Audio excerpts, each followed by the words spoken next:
Hi, my name is Ivan Skolnikov.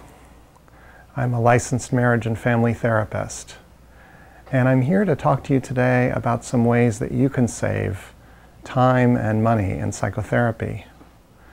But before I go any further, I feel like it's important to acknowledge that people come into therapy with very different expectations. For example, someone might tell their therapist about 10 different things that bother them in a session, hoping that their therapist is going to help them to make sense of it all and then feel better. Another person, they might not expect their therapist to be helpful, but be more of a good listener who will occasionally reflect something back to them.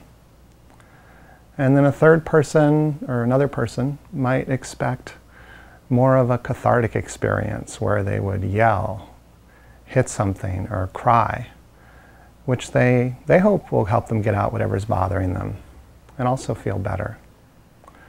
I've had almost all of those types of expectations and more when I've been a client in therapy. But for the purposes of this video, I believe that what's important is being able to match the types of therapists you choose with a therapeutic orientation and style that's going to meet your needs. So I'm here to talk to you today about some ways that you can maximize how you use your time in psychotherapy by aligning you with how psychotherapy works. And the goal here is to help you get the most out of your experience. So people come into psychotherapy expecting to talk about their lives. They may hope that they'll get some kind of advice that will lead them to insights that will then create change. Someone may think that Dr. Phil is going to tell them what to do, or that they're going to get Robin Williams from Good Will Hunting. There are many, many different forms of therapy. If you're seeking advice, that's one thing.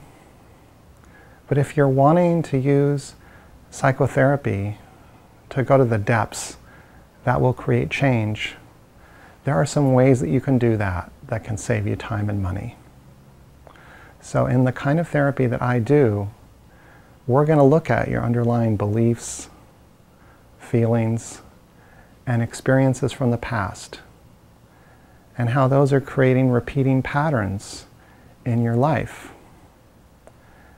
And then with enough information, willingness, and inspiration, you can try on some new options. And then with enough understanding, you could eventually develop the courage and willingness to try out some new patterns.